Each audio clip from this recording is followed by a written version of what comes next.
May 19th, 1643. The fields outside Rocroi, France. The veteran Spanish infantry stood in their traditional square formations, pikes bristling like steel hedgehogs, muskets positioned at the corners of each massive tercio. These were the units that had dominated European battlefields for over a century, the most feared infantry force the world had ever seen. Their commander, the Portuguese nobleman Francisco de Melo, watched from his white horse as French forces under the 21-year-old Duke d'Enghien deployed opposite his position. To Spanish veterans, this should have been another routine victory. The French were arranged in lines, not the deep, powerful squares that had made Spain invincible. Linear formations looked fragile, stretched thin across the battlefield. But something had changed in European warfare, something the Spanish had failed to fully grasp. Within hours, those thin lines would systematically destroy the tercio formations, and with them, the myth of Spanish invincibility. This is the story of how the most dominant infantry system in military history met its tactical counter, and how firepower, discipline, and linear formations revolutionized warfare forever. To understand the defeat at Rocroi, we must travel back 5 decades to the Low Countries, where a young Dutch prince named Maurice of Nassau was reimagining how infantry should fight. The year was 1590, and Maurice had inherited a desperate situation. The Spanish army of Flanders, built around those formidable tercios, had crushed Dutch resistance repeatedly. The tercios were military marvels, massive formations of 3,000 men combining pikemen, musketeers and arquebusiers in mutually supporting groups. At their core stood the pike block, often 22 ranks deep with 56 files across, creating an impenetrable fortress of 16-foot pikes. These pikemen wore armour and were trained to present a wall of steel points that no cavalry could break. Surrounding this pike core were sleeves of arquebusiers and musketeers, providing firepower from the corners of the square. The tercio could defend itself from all directions, resist cavalry charges, and deliver devastating momentum in attack. When tercios advanced, the ground itself seemed to shake. But Maurice saw weaknesses others had missed. He was a student of classical warfare, particularly the Roman legions, and he recognized that the tercio's great strength was also its fundamental limitation. These massive squares were slow, difficult to maneuver, and brought limited firepower to bear on their front. Most of the men in a tercio couldn't actually fight at any given moment. Those in the centre ranks simply stood there, adding weight and depth, but not contributing to the battle. Maurice asked a radical question. What if you made formations smaller, shallower, and more numerous? What if you prioritised firepower over mass? Working with his cousins William Louis and John of Nassau, Maurice completely reorganised Dutch infantry. He abandoned the massive tercio model and created battalions of just 550 men, the same size as a Roman cohort. These battalions were revolutionary. Instead of 20 or more ranks deep, Maurice deployed his men in just 8 to 10 ranks, sometimes fewer. The pikemen still formed the centre, but now they were flanked by larger numbers of musketeers who could actually bring their weapons to bear. More critically, Maurice introduced something that would change warfare forever: drill. Modern soldiers take drill for granted, but in 1590 it was revolutionary. Maurice's men practiced identical movements to standardise commands. Every unit moved the same way, turned the same way, loaded and fired the same way. This meant an army could execute complex manoeuvres as a coordinated whole, rather than a collection of individual units each doing their own thing. The Dutch innovation that truly terrified their enemies was the countermarch. Maurice had read about ancient Roman missile troops, slingers and javelin throwers, who rotated through ranks to maintain continuous fire. He adapted this for musketeers. In the Dutch countermarch, the front rank would fire their weapons, then march between the files to the rear while reloading. The second rank would step forward, fire, and repeat the process. With proper drill, a Dutch battalion could maintain nearly continuous fire, each rank discharging their muskets in turn while those behind reloaded. The effect was devastating. Instead of sporadic volleys followed by long pauses, enemies faced an unending stream of bullets. The slow-loading musket, previously a liability, became a weapon of continuous destruction through disciplined rotation. Maurice also changed how armies deployed on battlefields. Instead of a few massive formations, he used many smaller battalions arranged in a checkerboard pattern, adapted from Roman tactics. The first line of battalions would be offset from the second, so gaps in the front were covered by units behind. This gave commanders flexibility. Battalions could support each other, rotate fresh troops forward, or redeploy to threatened sectors. The tercio system offered none of this. Once committed, a massive square was locked in place. The true test came on July 2nd, 1600, at Nieuwpoort, on the coast of Flanders. Maurice's Dutch army, including English and Scottish contingents trained in his methods, faced the Spanish army of Flanders under Archduke Albert. The Spanish were confident. They had the famed tercios, elite veteran formations that had crushed every enemy they'd faced for generations. The Dutch had never beaten them in open battle. The engagement began badly for Maurice.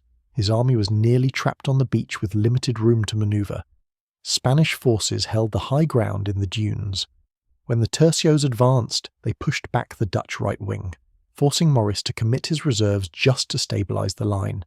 The disciplined Spanish infantry, fighting in their traditional deep squares, seemed on the verge of another crushing victory. But then Maurice's English troops on the left, commanded by the experienced Sir Francis Vere, demonstrated the power of the new tactics. Well drilled in Maurice's methods, the English formations maintained rolling fire on the advancing Spanish. The front ranks fired, retired, reloaded. The next rank stepped forward, fired, retired. The Spanish advanced steadily through this storm of lead, covered by their own skirmishers, but they were taking horrific casualties. When it came to push of pike, the Spanish initially succeeded in dislodging the English from their position. However, they were exhausted, disordered, and had taken far more casualties than they'd expected from what looked like a thin formation. Maurice seized the moment. He launched his cavalry against the Spanish flanks, and here the tercio's limitations became fatal. The massive squares couldn't redeploy quickly. They couldn't shift to meet threats from unexpected directions. The Dutch cavalry, supported by sustained musket fire from those disciplined linear formations, routed the Spanish horse. With their cavalry gone, the tercios were surrounded. Maurice had done something previously thought impossible. He'd beaten the Spanish tercios in open battle using smaller, shallower, more flexible formations that emphasized disciplined firepower over brute mass. The Spanish lost their artillery, their standards, and over 3,000 men. More importantly, they lost their aura of invincibility. News of Nieuwpoort spread across Europe. Maurice of Nassau had cracked the code. Linear formations with proper drill could defeat the mighty tercios, but Maurice's system wasn't perfect. It required enormous discipline and training. His forces were largely mercenaries, expensive professionals. The formations were still relatively deep, 8 to 10 ranks, and pike remained essential for protection against cavalry. The revolution Maurice started would be completed by another young Protestant commander, Gustavus Adolphus of Sweden. When Gustavus became king of Sweden in 1611 at just 17 years old, his country was poor, underpopulated, and fighting 3 wars simultaneously. Worse, Swedish forces had been crushed by Polish cavalry at Kirkholm, where they'd lost 3 times as many men as their opponents. The Swedish military was a disaster, composed of reluctant peasant levies and recalcitrant nobles who refused to fight outside Swedish borders or use weapons they didn't like. Gustavus faced a choice: accept Swedish military inferiority or completely rebuild the army from the ground up. He chose revolution. Gustavus was a brilliant military mind who understood warfare at every level. He personally trained as an artillerist, siege engineer, and drill master. He knew how cannons worked, how fortifications should be constructed, how men should move in formation. But more than technical knowledge, he had vision. He studied Maurice's reforms extensively, recognized their strengths, and identified where they could be improved. The Swedish king created something unprecedented: a national standing army based on religious conscription. One of Gustavus's most innovative reforms was linking military service to the church. Local parishes kept conscription records of all able-bodied men between 18 and 40. When the army needed soldiers, men were called not by some distant government bureaucracy, but by their local priest in their own church. This transformed military service from an unwanted burden into a religious duty. Fighting for Sweden became fighting for Protestant Christianity itself. This produced soldiers with genuine motivation rather than mercenaries fighting only for pay. Gustavus also implemented intensive cross-training. Every Swedish soldier could perform multiple roles. If officers fell, sergeants could command, If musicians died, infantry could sound the drums. This created redundancy and resilience unknown in other armies, where each man had only one specialized function. But Gustavus's most important innovations were tactical.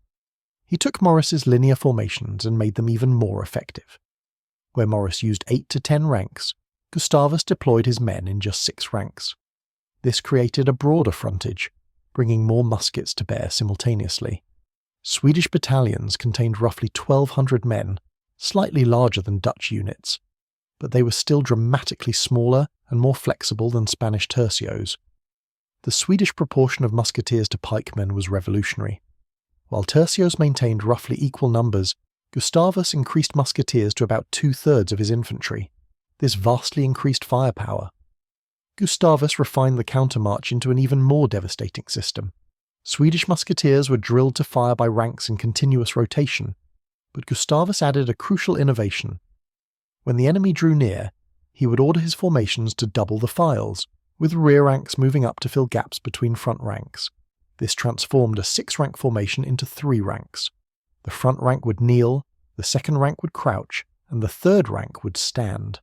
On command, all 3 ranks would fire simultaneously, delivering what became known as the Swedish salvo. The psychological and physical impact was overwhelming.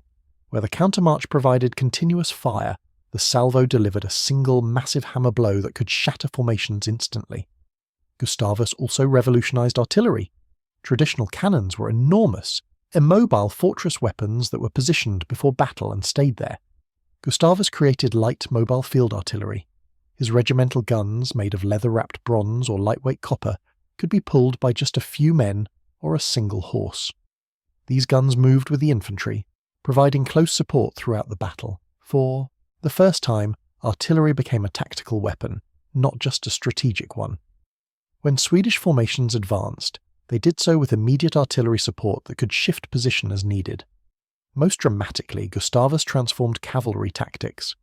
European cavalry of the era used the caracole, a complicated maneuver where horsemen would ride up to enemy formations, fire their pistols, then wheel away to reload.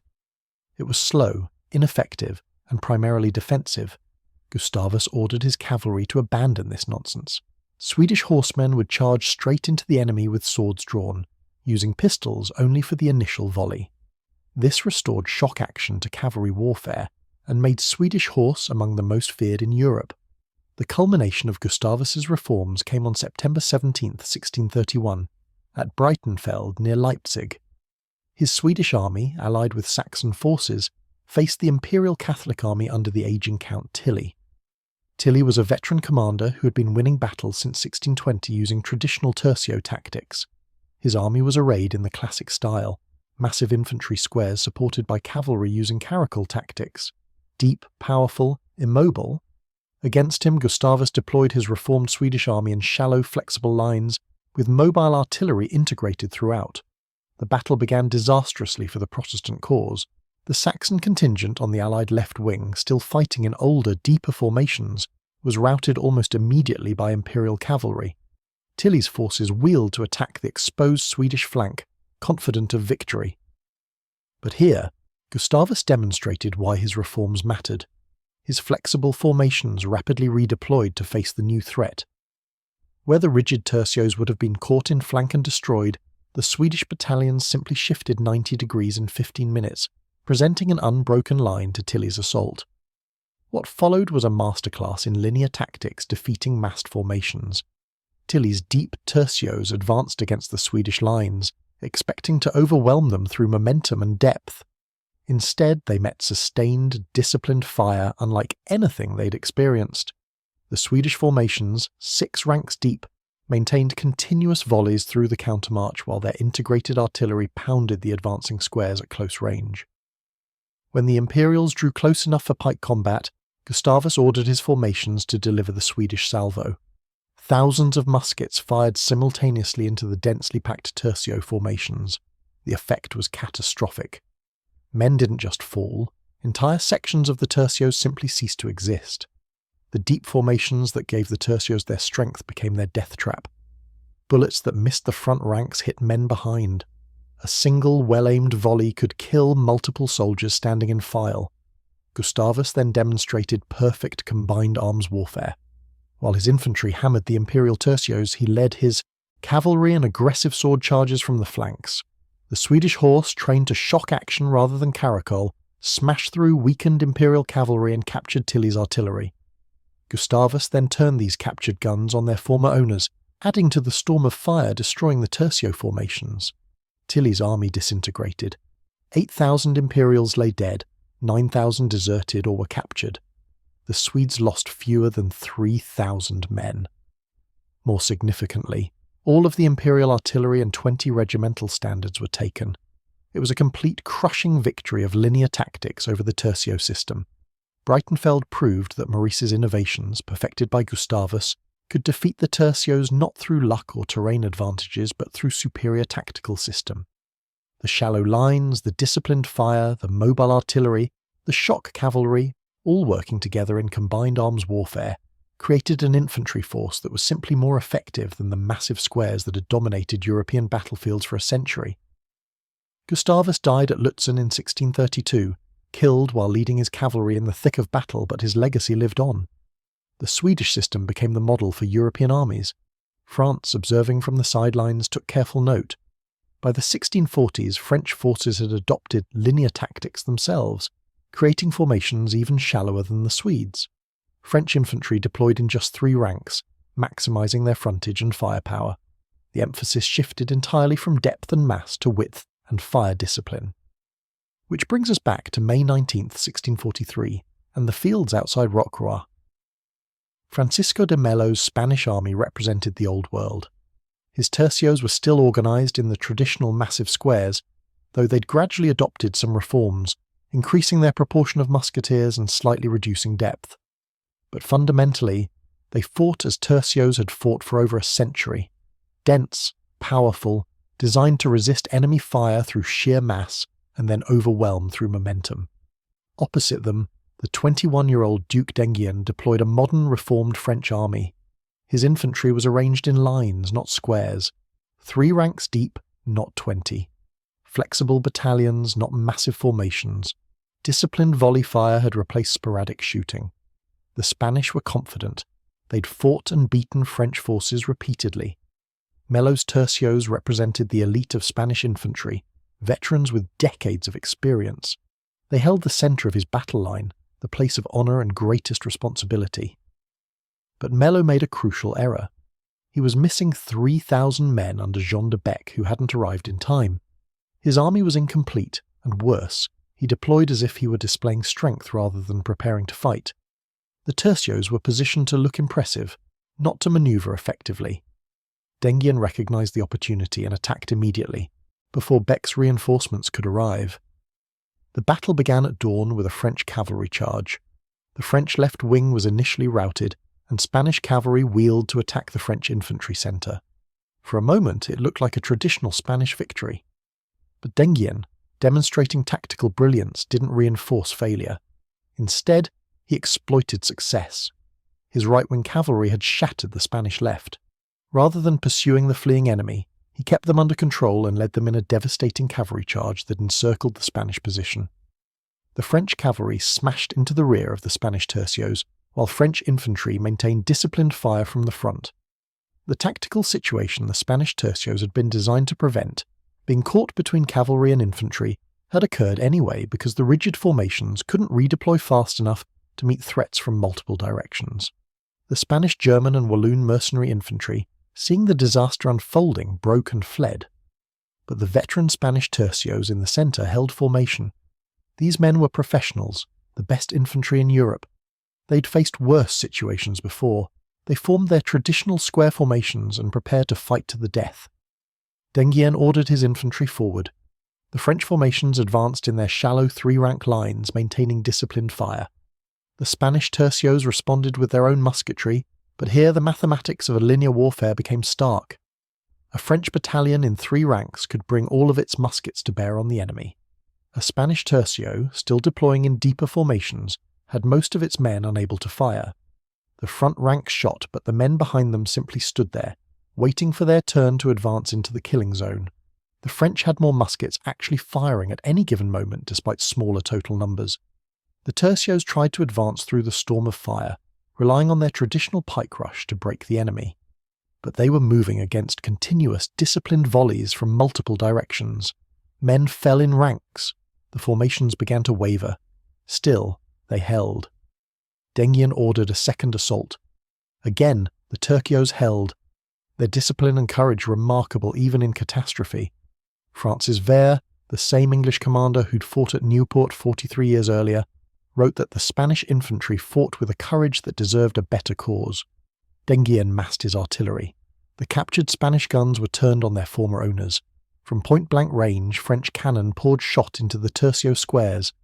The tight formations that made the tercios so formidable in pike combat made them perfect targets for artillery.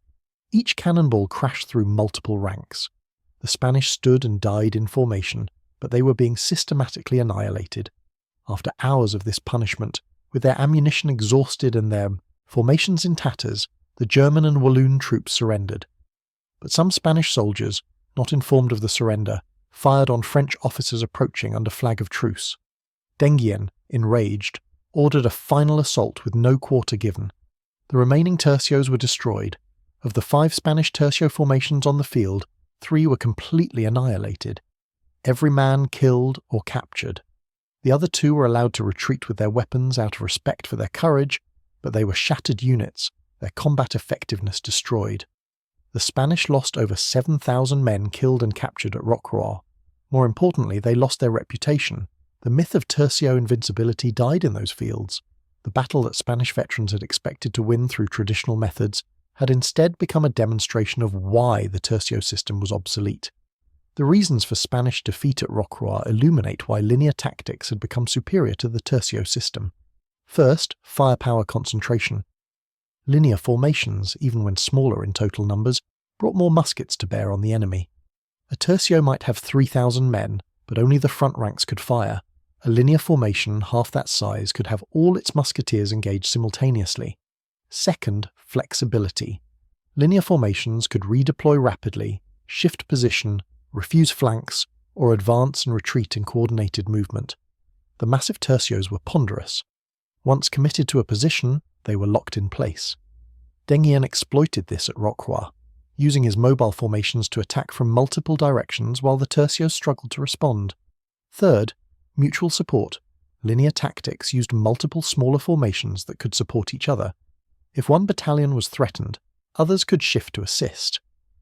The checkerboard deployment meant gaps in the front line were covered by units behind. Tercios operated more independently, each massive square fighting its own battle. Fourth, artillery vulnerability. The advent of mobile artillery made deep formations death traps. Cannonballs that struck a tercio would crash through multiple ranks, killing men throughout the formation. Linear formations, being shallow, were much less vulnerable. A cannonball might strike the front ranks, but it wouldn't devastate the entire unit. Fifth, tactical evolution. Warfare was changing. Cavalry was becoming more effective, artillery more mobile, muskets more reliable. The tercio had been designed for a different era when pike combat dominated and firearms were supplementary. By the 1640s, firearms were the primary infantry weapon, and pike existed mainly to protect musketeers from cavalry. Linear formations reflected this new reality, maximizing musket firepower while maintaining enough pikes for close combat. The Spanish had failed to fully adapt. They'd made incremental improvements to the tercio system, increasing musketeers and reducing depth somewhat, but they'd retained the fundamental structure of massive formations designed for pike shock rather than firepower. After Rocroi, Spain did attempt reform. Over the following decades, the tercios were gradually transformed into regiments organised on the linear model. By 1704, the name tercio was officially abolished, replaced by regiment. The Spanish military adopted 3-rank linear formations, battalion-sized units, and the emphasis on disciplined musketry that had proven so effective against their traditional system. But the transformation came too late. Spain's military dominance had ended. France, having fully embraced linear tactics, became the dominant military power in Europe. The French model of 3-rank linear infantry became the standard for the next century and a half. The evolution from tercio to linear tactics represents one of the most significant tactical revolutions in military history. For over a century, the tercio had reigned supreme. Its combination of pike, shot, and sword in mutually supporting massive formations had made Spanish infantry nearly invincible.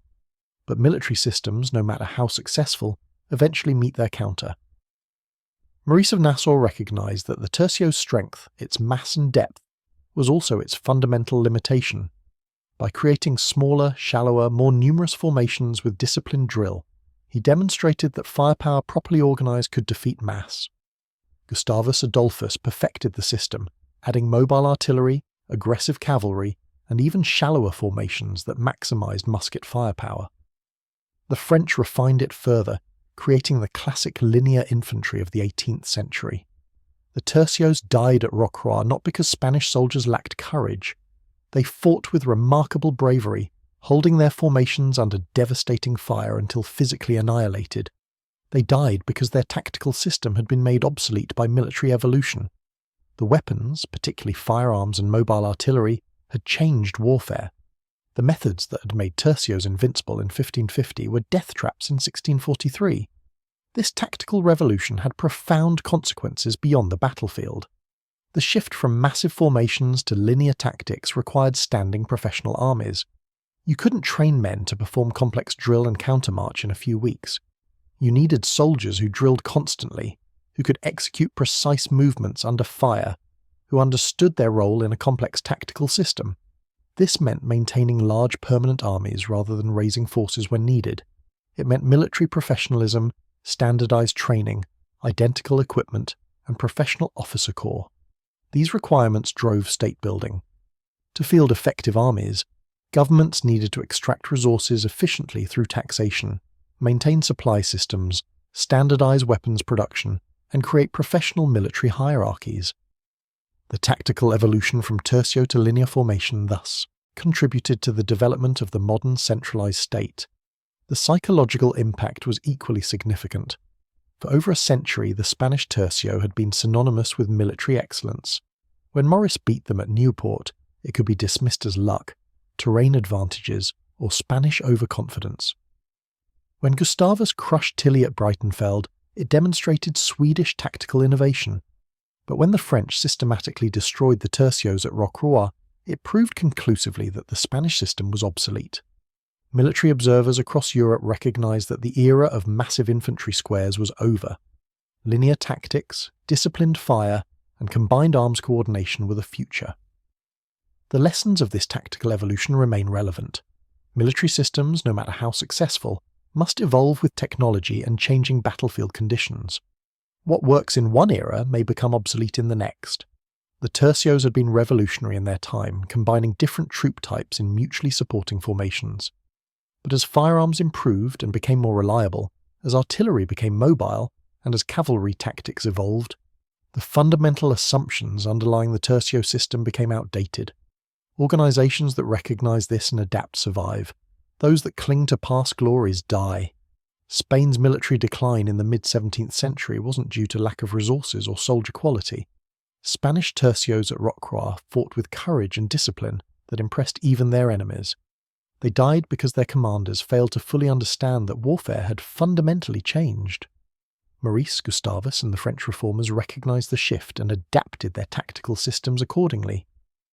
The story of the tercios meeting early musket lines is ultimately a story about military evolution and the importance of tactical innovation. For 150 years, one system dominated.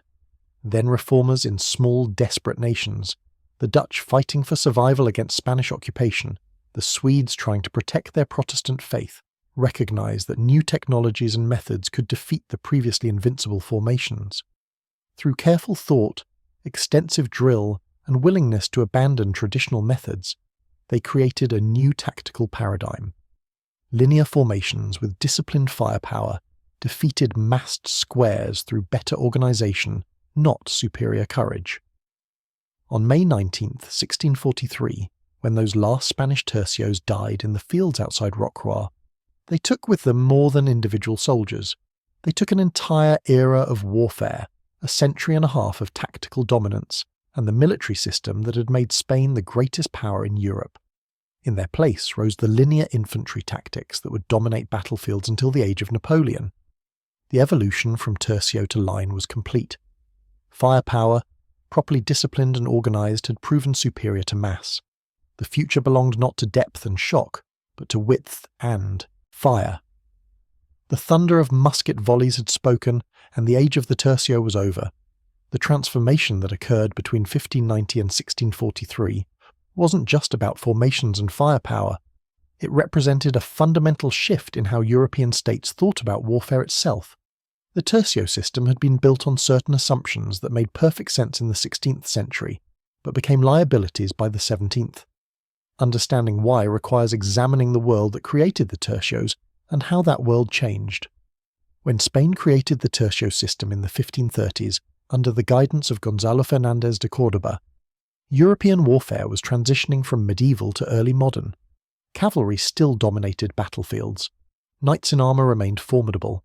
Infantry existed primarily to hold ground while cavalry delivered the decisive blow. Firearms were primitive, unreliable weapons that took minutes to reload and often misfired. The pike, a weapon unchanged since ancient Greece, was actually more effective than the arquebus in most situations. The genius of the tercio was recognizing that pike and shot needed to work together. Pikemen could protect arquebusiers from cavalry charges. Arquebusiers could shoot enemy pikemen before they closed a push of pike.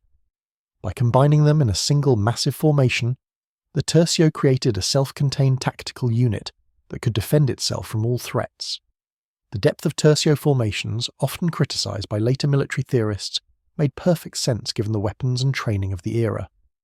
Arquebuses and early muskets were wildly inaccurate. Even at close range, hitting a specific target was more luck than skill. The only way to guarantee that some bullets hit the enemy was to have many men firing, but since these weapons took so long to reload, you needed depth. The front ranks would fire, then the entire formation would rotate, bringing fresh men with loaded weapons to the front. The depth also provided psychological security. Men in the front ranks, facing enemy fire and preparing to enter pike combat, drew courage from the mass of comrades behind them. They knew they weren't alone, that hundreds of men stood ready to step forward if they fell. This psychological factor was crucial in an age when most soldiers were recent recruits with minimal training. The tercio's size, often 3,000 men, reflected the organisational capabilities of 16th century armies. Command and control was primitive. Officers had no radios, no telephones, no way to communicate except by messenger or shouted command. Coordinating multiple small units in battle was nearly impossible. Better to have a few large units that could operate semi-independently under general orders. Each tercio had its own command structure, its own flags and drummers, its own identity. Once battle was joined, the tercio commander made decisions based on what he could see from his position. This system worked when battles were relatively simple affairs of two, armies meeting on open ground and fighting until one broke. But by 1600, everything was changing.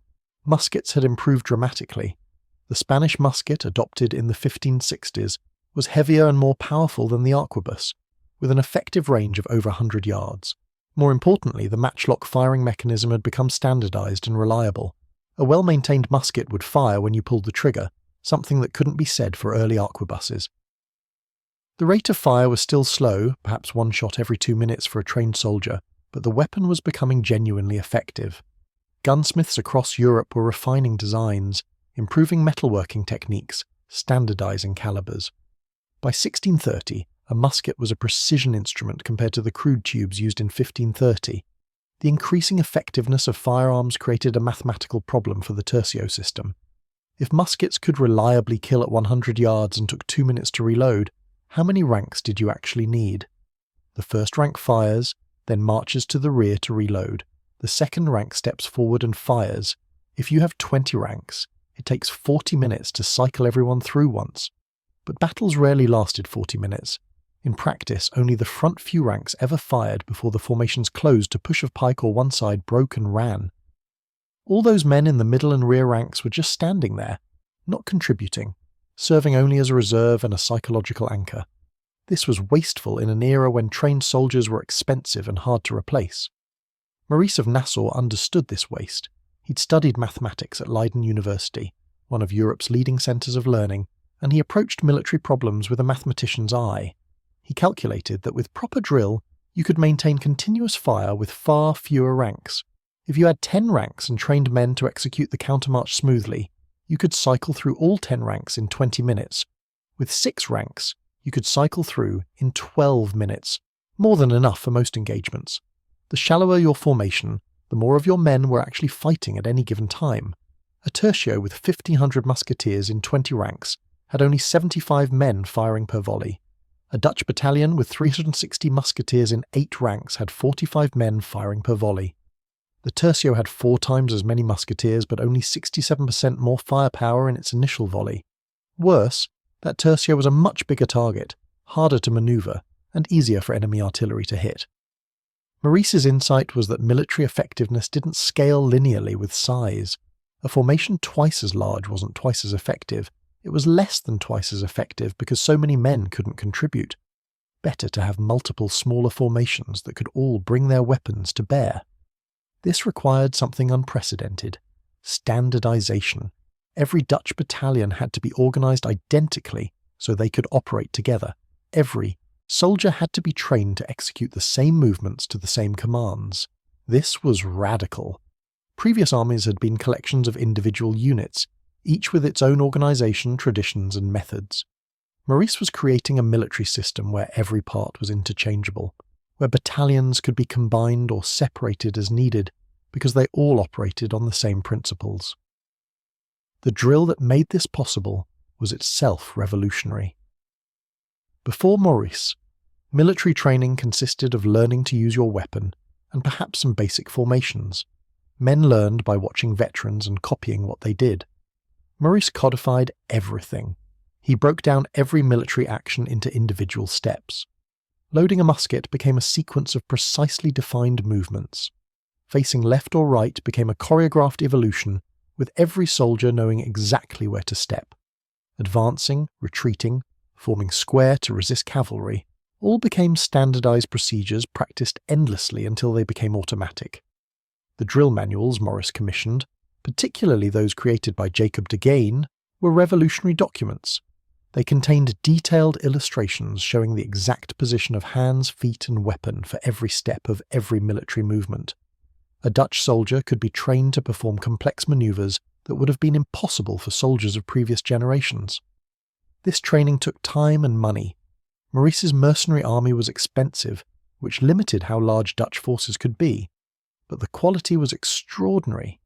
By 1600, a Dutch soldier was a professional who could perform under fire, execute complex maneuvers, and work seamlessly with his unit. This professionalism was crucial to Maurice's tactical system. The countermarch, the rapid redeployment, the coordinated battalion movements, none of it worked without disciplined soldiers who could follow orders precisely even in the chaos of battle. When the Spanish tercio met Dutch battalions at Nieuwpoort, they were facing something new in European warfare: genuinely professional soldiers fighting in a system designed for maximum efficiency. Gustavus Adolphus took Maurice's innovations and solved their remaining problems. The Dutch system worked, but it was expensive and still somewhat inflexible. Maurice's 8-rank formations were shallower than tercios, but still relatively deep. His pike to musket ratio was improving, but still favoured pike too heavily. His artillery remained largely immobile, and his army was mercenary, limiting its size and sometimes its reliability. Gustavus addressed each issue systematically. His 6-rank formations maximised firepower while maintaining enough depth for the countermarch. His 2-to-1 ratio of muskets to pikes reflected the reality that firearms were now the decisive weapon. His leather and bronze guns moved with infantry, providing support wherever needed, and his national conscription system tied to church and community created motivated soldiers fighting for home and faith rather than just pay. The Swedish army that invaded Germany in 1630 was the most modern military force Europe had ever seen. Its organisation was systematic and logical. 3 squadrons formed a battalion. 3 battalions formed a regiment. 3 regiments formed a brigade. Everything scaled neatly, allowing commanders to think in terms of combined arms groups rather than individual units. A Swedish brigade wasn't just infantry. It included cavalry and artillery as integral components. This was combined arms warfare in its early form, where different troop types were trained to support each other as a matter of doctrine rather than ad hoc cooperation. Swedish cavalry didn't just cover the infantry's flanks, they were trained to charge in coordination with infantry advances, hitting the enemy precisely when musket volleys had created maximum disruption. The Swedish salvo was Gustavus's masterstroke, solving a tactical problem that had plagued linear formations. The countermarch provided continuous fire, which was excellent for wearing down the enemy, but it lacked shock effect. Each rank fired individually, a steady drumbeat of casualties, but nothing that could break a determined enemy in a single moment. Gustavus recognized that sometimes you needed overwhelming violence in an instant. When enemy formations were close, when you needed to break their charge or their morale, what mattered was maximum firepower immediately. By doubling his files and having 3 ranks fire simultaneously, he created a wall of lead that could shatter formations in seconds. Survivors of Swedish salvos described them in apocalyptic terms. The sound alone was overwhelming, thousands of muskets firing as one, creating a thunderclap that could be heard for miles. The visual effect was terrifying, an entire battlefield front disappearing in smoke and fire, and the physical impact was devastating. Men weren't just killed, they were thrown backwards by the impact of multiple bullets, entire ranks collapsing simultaneously. The psychological effect of the Swedish salvo cannot be overstated. Soldiers could endure continuous fire. They learned to ignore the steady crack of muskets, the occasional scream of a man hit, the gradual attrition. But they couldn't ignore the salvo. It came without warning, a single devastating moment when the entire world exploded in smoke, noise, and death. Units that survived the first salvo often broke before the second, their morale shattered by the sheer violence of the experience. This was the weapon that broke the Imperial Tercios at Breitenfeld. Not steady attrition, but sudden, overwhelming shock delivered by firearms rather than pike or cavalry. Gustavus had found a way to combine the continuous fire advantage of linear formations with the shock effect of massed formations, the best of both tactical worlds. The integration of artillery into Swedish tactics deserves particular attention because it represented a conceptual breakthrough. Earlier armies had used artillery, of course, but as static weapons positioned before battle and rarely moved thereafter. Heavy siege guns might weigh several tons and require dozens of horses and oxen to move. Even field pieces were cumbersome, needing substantial teams and careful positioning. Artillery was a separate branch that supported infantry rather than working with them. Gustavus changed everything by creating regimental guns, light pieces assigned directly to infantry units, and moving with them throughout battle. These weren't toys, they were effective weapons firing 3-pound shot capable of smashing through multiple ranks. But they were light enough that infantry could manhandle them into position, moving them forward as lines advanced or repositioning to meet new threats. The tactical implications were revolutionary. Swedish infantry advancing on enemy positions did so with artillery support at every step. If the enemy held a wall or earthwork, regimental guns could blast it apart at close range. If enemy cavalry threatened, canister shot could shred the charge. If enemy infantry stood firm, round shot could tear through their ranks. And all of this happened organically, as part of infantry operations, without waiting for orders from army headquarters or complex repositioning of heavy guns. The Spanish had nothing comparable. Their artillery was substantial, powerful, but largely immobile once positioned. They could bombard enemy formations at the start of battle, but couldn't provide dynamic support as the combat evolved. This gave Swedish forces an enormous advantage in fluid tactical situations. The Battle of Breitenfeld demonstrated every element of Gustavus's system working in perfect coordination. When the Saxons on his left flank broke and fled, exposing his entire position, the Spanish tercio system would have collapsed. Those massive formations couldn't redeploy quickly. But Swedish battalions, drilled endlessly in coordinated movement, simply turned 90 degrees in minutes and presented an unbroken front to Tilly's assault. This wasn't luck or improvisation, it was trained competence executed under fire. As Imperial tercios lumbered forward, confident in their traditional superiority, they met sustained volleys from Swedish infantry supported by regimental guns firing at point-blank range. The Swedish formations gave ground slowly, maintaining cohesion and continuous fire. When the Imperials closed to push of pike range, Gustavus ordered the salvo. Thousands of muskets fired as one directly into the densely packed tercios. The front ranks disintegrated. Men in the rear ranks, unable to see what was happening through the smoke and press of bodies, kept pushing forward into the killing zone. Then Swedish cavalry, held in reserve and hidden from imperial view, charged into the exposed imperial flanks. But this wasn't caracole, that timid wheeling and pistol fire that characterized most European cavalry. Swedish horse charged home with swords, smashing into disordered imperial cavalry with devastating impact. The imperial horse broke and fled, exposing their own infantry's flanks. Gustavus, personally leading his cavalry in what would become his trademark style, then performed a maneuver that should have been impossible. He captured the imperial artillery, turned the guns around, and opened fire on Tilly's tercios with their own weapons. The combination of frontal musket fire, enfilading artillery fire, and cavalry charges from multiple directions was more than the imperial formation could withstand. The tercios, those formations that had dominated European warfare for a century, broke and ran. 8,000 imperials died, 20,000 more scattered to the winds. The Swedish system had passed its ultimate test. News of Breitenfeld spread like wildfire across Europe. The military professionals, the mercenary officers and experienced commanders who staffed European armies immediately recognized the significance. The tercio was obsolete. Linear tactics had proven superior not theoretically, but in actual battle against the best troops the old system could field. Within months, military reformers across Europe were advocating for Swedish-style organizations. France, which had been watching developments carefully, began wholesale reform of its infantry. The Spanish, shaken by the news of Tilly's defeat, initiated reforms of their own, though half-heartedly and incompletely. The Holy Roman Emperor ordered his commanders to study Swedish tactics and develop counters. But understanding what Gustavus had done and actually implementing it were very different challenges. The Swedish system required elements that couldn't be quickly replicated.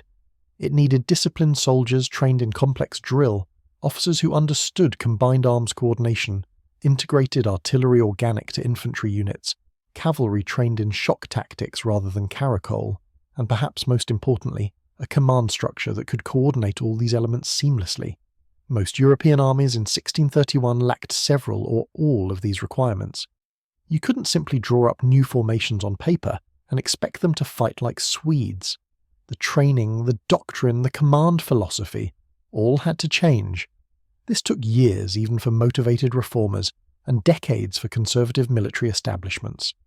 France proved the most successful at implementing reform, largely because Cardinal Richelieu, Louis XIII's chief minister, recognized that military modernization was essential to French survival. France was surrounded by Habsburg territories, Spanish and Austrian, and needed military parity to avoid being crushed. Richelieu ruthlessly pursued modernization, hiring foreign military advisors, establishing training centres, standardizing equipment, and purging officers who couldn't adapt. By 1640, French infantry was organized into regiments of roughly Swedish size, deployed in linear formations and trained in volley fire and coordinated movement. French artillery had become more mobile, not quite matching Swedish regimental guns, but dramatically lighter than earlier French cannon. French cavalry had abandoned the caracole for shock action. The transformation wasn't complete, but France had become a military power capable of challenging Spain. Spain, conversely, struggled with reform. The Spanish military establishment was deeply conservative, wedded to the tercio system that had brought them so much glory. Officers who had spent decades mastering tercio tactics resented young reformers telling them everything they knew was obsolete. The Spanish logistical system was built around tercios, with supplies, reinforcements, and organization all structured for those massive units. Simply breaking tercios into smaller battalions created immense administrative headaches. Where would the veteran sergeants come from to command all these new units? How would artillery be distributed among smaller formations? What happened to the regimental traditions and honours attached to specific tercios? These weren't trivial questions. Military organisations have their own institutional inertia. The tercio system was embedded in every aspect of Spanish military practice, from how soldiers were recruited to how battles were fought to how officers thought about their profession. Spain did make some reforms. Tercios gradually reduced their depth from 20 or more ranks to 12 or even 10. The proportion of musketeers to pikemen increased. Some tercio commanders experimented with volley fire rather than individual shooting. But these were incremental changes to an existing system, not fundamental transformation. The Spanish military maintained the tercio structure and continued thinking in terms of massive formations that would close with the enemy and push of pike. This conservatism would prove fatal at Rocroi. Francisco de Melo commanded an army that was reformed enough to have more firepower than 16th century tercios, but not reformed enough to match French linear tactics. His tercios at Rocroi were in that deadly middle ground, too changed to benefit from the old system's strengths, but not changed enough to match modern adversaries. The Duc d'Enghien, despite his youth, understood modern warfare perfectly. He'd studied Swedish tactics, knew exactly how linear formation should be employed, and recognized that the Spanish tercios offered targets of opportunity. His deployment at Rocroi was textbook linear tactics. Infantry in the centre arranged in multiple lines with gaps between battalions, allowing mutual support and redeployment. Cavalry on the wings positioned to charge once infantry fire had disrupted enemy formations. Artillery distributed along the line to provide support at key points. Reserve battalions behind the main line ready to reinforce success or shore up weakness. This wasn't innovative, it was competent application of established modern tactics. But against Spanish tercios, competent modern tactics were more than sufficient. The destruction of the Spanish tercios at Rocroi unfolded almost mechanically. French battalions advanced within musket range and began volley fire, rotating ranks to maintain continuous shooting. The tercios responded with their own fire, but the mathematics favoured the French. More French muskets were actually firing, delivering more bullets per minute into Spanish formations. The Spanish tried to close to bring their pikes to bear, but they couldn't cross the killing zone. Sustained fire from multiple directions, cavalry charges against exposed flanks, artillery at close range, all combined to pin the tercios in place while systematically destroying them. When some tercios tried to advance, they found their traditional pike rush couldn't break French lines backed by fresh reserves. When they stood firm, they were simply shot to pieces by continuous fire. The depth that had once been their strength became a death trap, as bullets passing through the front ranks struck men behind. The psychological moment at Rocroi came when it became clear the tercios couldn't win. These were veteran soldiers who had survived dozens of battles, men who believed in the superiority of their system and their arms. They had spent their careers hearing about Spanish military invincibility, about how no enemy could stand against the tercio in open battle, and now they were losing. Not through bad luck or terrain disadvantages or superior numbers, but because their tactical system had been made obsolete. The French formations, which looked thin and weak to Spanish eyes, were systematically destroying them through simple tactical superiority. Morale among Spanish soldiers at Rocroi cracked not from cowardice but from recognition. They were fighting with obsolete methods and everyone on the battlefield knew it. Some units surrendered when their ammunition ran out, refusing to die pointlessly for a lost cause. Others fought to the death, courage overcoming reason, but they died knowing they'd been beaten not by better soldiers but by better tactics. The aftermath of Rocroi reverberated across Europe for decades. Spain never recovered its military prestige. French observers recognized that they'd achieved something unprecedented, decisive victory over the previously invincible Spanish infantry through systematic application of modern tactics. Other nations drew the obvious conclusion. The future belonged to linear formations, volley fire, and combined arms. Within 20 years, every major European army had abandoned the tercio model. By 1660, the word tercio had become historical curiosity, rather than military reality. The transformation of European warfare from massed formations to linear tactics was complete. Firepower, properly disciplined and organized in shallow, flexible formations, had proven decisively superior to mass and depth. The revolution that Maurice started, Gustavus perfected, and the French confirmed at Rocroi had permanently changed how armies fought. The age of the tercio was over, the age of linear warfare had begun, and it would dominate battlefields for the next 150 years until another tactical revolution, the French revolutionary armies and Napoleonic corps system, would transform warfare once again. But that is another story. The story of how the Spanish tercios met their counter-ends at Rocroi, where courage and tradition died before firepower and modernity, and the last great formations of the Spanish Golden Age marched into history.